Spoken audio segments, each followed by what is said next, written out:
दोस्तों निसार यानी NASA ISRO synthetic aperture radar, ये नासा और इसरो का कोलैबोरेशन है। ये दोनों मिलकर एक सैटेलाइट लॉन्च करने जा रहे हैं।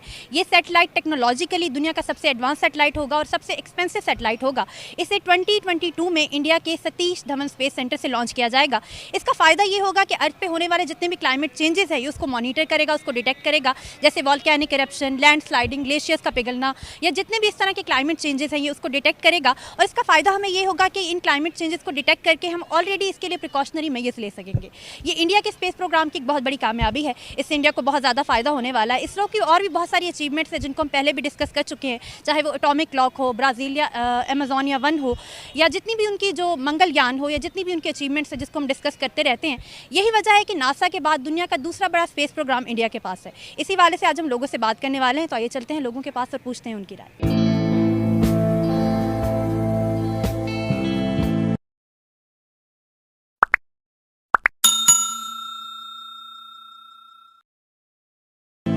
अच्छा सर, ये बताएं, जो नासा है वो इंडिया की जो स्पेस प्रोग्राम है, इसरो है, उसके साथ कोलैबोरेशन करके एक सैटेलाइट लॉन्च करने वाला है। तो ये इंडिया के स्पेस प्रोग्राम की एक बहुत बड़ी कामयाबी है। इस हवाले से आप क्या कहना चाहेंगे? इंडिया टेक्नोलॉजी में और लिटरेसी रेट में बहुत आगे है। कंपैरेटिवली पाकिस्तान ना बहुत आगे है।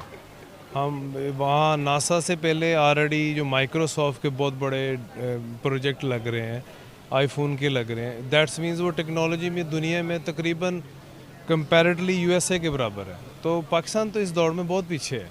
अगर आप उसे इंडिया से कंपेयर करें तो हम उससे 300 साल पीछे हैं। तो हम उससे कंपेयर नहीं कर सकते। उसकी वजह है कि पाकिस्तान में जितने भी अदारे हैं जो टेक्नोलॉजी के लेवल के, उस लेवल के है ही नहीं, बिल्कुल नहीं है। हमारा उससे कंपटीशन बनता ही नहीं है। रिसेंटली भी आप अगर किसी भी प्रोजेक्ट में देखें, अभी ये जितने बड़े बड़े टेक्नोलॉजी कंपनी हैं, फॉर एग्जांपल ये माइक्रोसॉफ्ट है, माइक्रोसॉफ्ट के जितने नए विंडो लॉन्चेस हो रहे हैं वो सारे इंडिया के जो इन सिटी इन कंट्री में बन रहे हैं। सारे उनके जो इंजीनियर्स हैं वो सारे इंडियन हैं। पाकिस्तान में ऐसा कोई सीन नहीं है, पाकिस्तान में ऐसा अदारा भी नहीं है। तो मेरा नहीं ख्याल कि पाकिस्तान और इंडिया को इस जगह पे आप कंपेयर कर सकते। अच्छा सर, ये बताएं, जो नासा और इसरो है, यानी इसरो जो इंडिया का स्पेस प्रोग्राम है, ये दोनों आपस में कोलैबोरेशन करके एक सैटेलाइट लॉन्च करने जा रहे हैं जिससे क्लाइमेट चेंजेस को डिटेक्ट किया जा सकेगा। तो एक बहुत बड़ी कामयाबी है इंडिया की। इस हवाले से आप क्या कहेंगे? बिल्कुल ऐसे ही है, क्योंकि अभी space is a new horizon और अभी स्पेस ही के आपको पता है सैटेलाइट्स के थ्रू ही सारी चीज़ें मैनेज करी, वेदर इट्स डिफेंस और whether it's atmosphere. So it's a good opportunity for India. So यही कह सकता हूँ, because we are lacking behind it, because regarding SUPARCO and regarding Pakistan institutes of space and technology जो IST है, वो तो कुछ भी नहीं कर रहे। सो अच्छी अपॉर्चुनिटी है एटलीस्ट साउथ एशिया के लिए। तो आपको क्या लगता है कि इंडिया जो स्पेस टेक्नोलॉजी में, जितनी भी टेक्नोलॉजीज में, उसमें बहुत ज़्यादा आगे जा रहा है? तो आपको क्या लगता है क्या वजह हो सकती है? 2-3 रीजंस हैं। एक तो रीजनल चीज़ है, क्योंकि आपको पता है इंडो पाक और चाइना को उन्होंने कैप्चर करना है मार्केट को, तो उसमें उनको मार्केट चीज़ें भी चाहिए, डिफेंस की भी चीज़ें चाहिए। And the other thing is, क्योंकि आपको पता है अभी दुनिया सारी स्पेस की तरफ जा रही है। सो अगर आपने स्पेस को कैप्चर किया तो लोग तो इस टाइम आपको पता है NASA is planning to land on Mars. तो ऑब्वियसली बात है, इंडिया बहुत बड़ी मार्केट है उनके लिहाज से भी। सर, अभी आपने माइक्रोसॉफ्ट की बात की, तो जो एप्पल जैसा बड़ा ब्रांड है वो भी वहाँ पे इन्वेस्ट कर रहा है। आईफोन 11 अभी रिसेंटली इंडिया के अंदर ही बना है। तो आपको क्या लगता है इंडिया टेक्नोलॉजी में आगे क्यों जा रहा है? ये जो फॉरेन इन्वेस्टर हैं वो इतना ट्रस्ट क्यों करते हैं इंडिया पे? उसकी वजह है कि वहाँ पे जो बेसिकली जो इंडियन है उनकी जो लिटरेसी रेट भी बहुत ज़्यादा है, टेक्निकल एजुकेशन बहुत ज़्यादा है, IT में बहुत आगे है। IT में वो हमसे बहुत ज़्यादा आगे है। अभी आप दुनिया में कहीं पे भी कंपेयर कर लें तो माइक्रोसॉफ्ट में जितने अदारे हैं, इंटेल है, या जितने बड़े बड़े जो प्रोसेसिंग विंडोज़ काम करते हैं, उसमें 50% इंजीनियर इंडियन है। उसकी वजह है कि वहाँ पे टेक्निकल एजुकेशन बहुत ज़्यादा है, पाकिस्तान में नहीं है। ऐसे दायरे भी नहीं है, ऐसा बनाते हुए नहीं है। तो फिर वो जाहिर है जहाँ पे एजुकेशन होगी, जहाँ पे एनवायरनमेंट होगा, जहाँ पे अवेयरनेस होगी, वहीं पे लोग आएंगे ना। वो जहाँ पे नहीं होगे नहीं आएंगे। तो सर, स्पेस प्रोग्राम जो होता है वो नेविगेशन के लिए बहुत ज़्यादा इंपॉर्टेंट होता है। जितनी भी सैटेलाइट्स जाती हैं या क्लाइमेट चेंजेस होते हैं, इन सब चीज़ों को डिटेक्ट करने के लिए बहुत इंपॉर्टेंट होता है। तो आपको नहीं लगता पाकिस्तान इस रेस में, क्योंकि टेक्नोलॉजी की ही वॉर है सारी, तो पाकिस्तान इस रेस में बहुत पीछे रह गया है? पीछे है, बहुत पीछे है। उसकी वजह ये है कि यहाँ पे वैसे इंस्टीट्यूट ही नहीं है।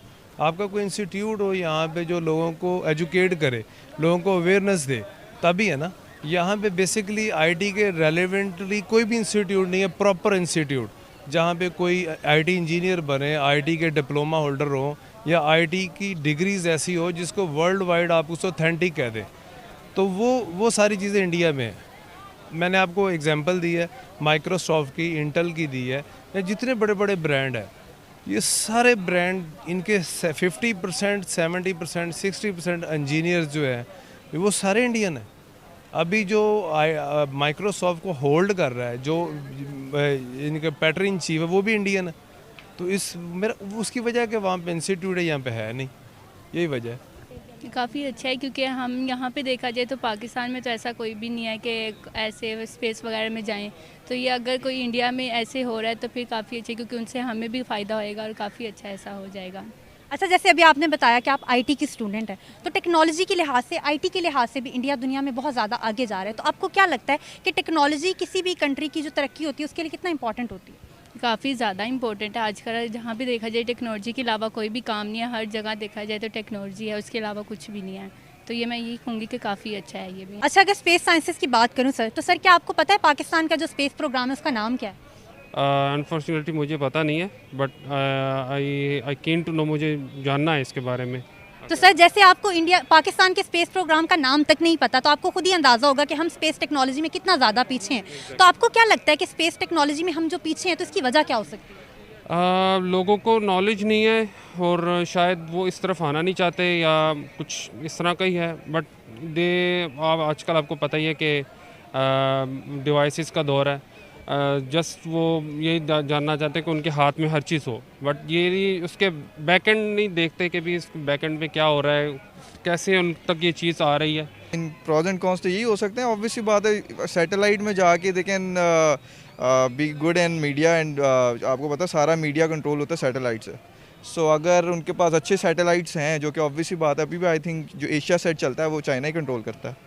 सो जाहिर सी बात है, if you are on the sky तो स्काई इज़ द लिमिट। तो आपको क्या लगता है हम क्यों पीछे रह रहे हैं, या हमें क्या करना चाहिए स्पेस टेक्नोलॉजी को इम्प्रूव करने के लिए? फोकस नहीं है हमारा, कभी भी फोकस नहीं रहा स्पेस टेक्नोलॉजी। अभी भी मैंने आपको बताया ना, एक ही इंस्टीट्यूट है IST। सो स्पेस टेक्नोलॉजी उसमें अभी भी आप देखें तो रिसर्च बेस्ड कोई काम नहीं है।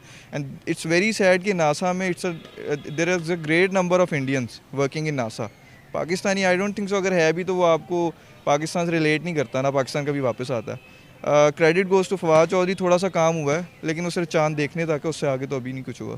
तो आपको क्या लगता है टेक्नोलॉजी किसी भी कंट्री की जो को स्ट्रेंथन करने में या ग्लोबली उसका इमेज अच्छा करने में कितना अच्छा रोल प्ले करती है? I think technology is the key factor, क्योंकि आप देखें ना कि आप इस मॉडर्न वर्ल्ड में if you are lacking behind technology तो you can not go further. आप अगर स्पेसिफिकली स्पेस की बात करें तो स्पेस से ही सारी चीज़ें जुड़ी हुई हैं। मैंने आपको बताया ना, बीइंग सॉरी टू से, but being a military state and being a defensive state आपको बहुत ज़रूरत है कि आपका सैटेलाइट सिस्टम अच्छा हो, बिकॉज आप सारे रेडार सारी चीज़ें मैनेज ही वहाँ से करते हैं। So if you are not doing well in that, तो मेरे ख्याल से टेक्नोलॉजी एंड स्पेसिफिकली स्पेस तो ऑब्वियसली बात है, इट्स अ रेस। आप इस रेस में पीछे, हम पहले ही पीछे हैं, तो इट्स अ न्यू रेस। अब इसमें अभी से नहीं तैयारी करेंगे तो फिर पीछे रह जाएंगे। क्या आने वाले 5 सालों में या 10 सालों में आप कोई ऐसा बड़ा प्रोजेक्ट स्पेस टेक्नोलॉजी के हवाले से यहाँ देखते हैं? देखिए, ये प्रोजेक्ट होते हैं गवर्नमेंट लेवल के, आम आदमी की अप्रोच नहीं होती। गवर्नमेंट लेवल पे जब लोग इस पे काम करते हैं, गवर्नमेंट इसको फैसिलिटेट करती है, गवर्नमेंट इस पे तवज्जो देती है, फिर जाके ये अदारे खड़े होते हैं। ऐसे नहीं होता। यहाँ पे तो सिंपल मास्टर्स कर लिया, BCom कर लिया, MCom कर लिया, इससे आगे नहीं है। टेक्नोलॉजी एक बिल्कुल डिफरेंट लाइन है। इसके लिए प्रॉपर गवर्नमेंट की सुपरविजन होना बहुत ज़रूरी है। जो इसको हेल्दी कंपटीशन में आने के लिए गवर्नमेंट को इस लाइन में इन्वेस्टमेंट करनी पड़ेगी, जो कि बहुत हैवी ड्यूटी है।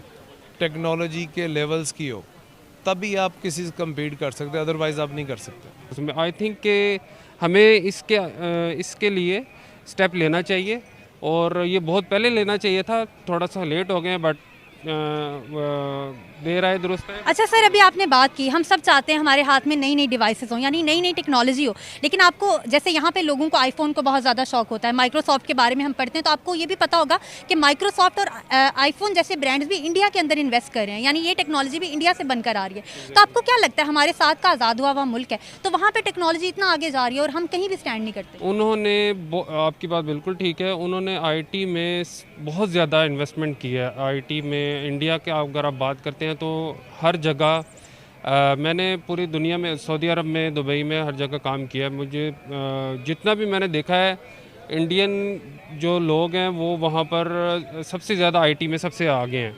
अगर दुबई की बात करें तो वो भी इंडिया के लोग माशाल्लाह काफ़ी ज़्यादा वो लोग कर रहे हैं। हमारे जो भी डिफरेंस है वो एक साइड पर, बट जो इफ़ेक्ट है वो एक्सेप्ट करना चाहिए।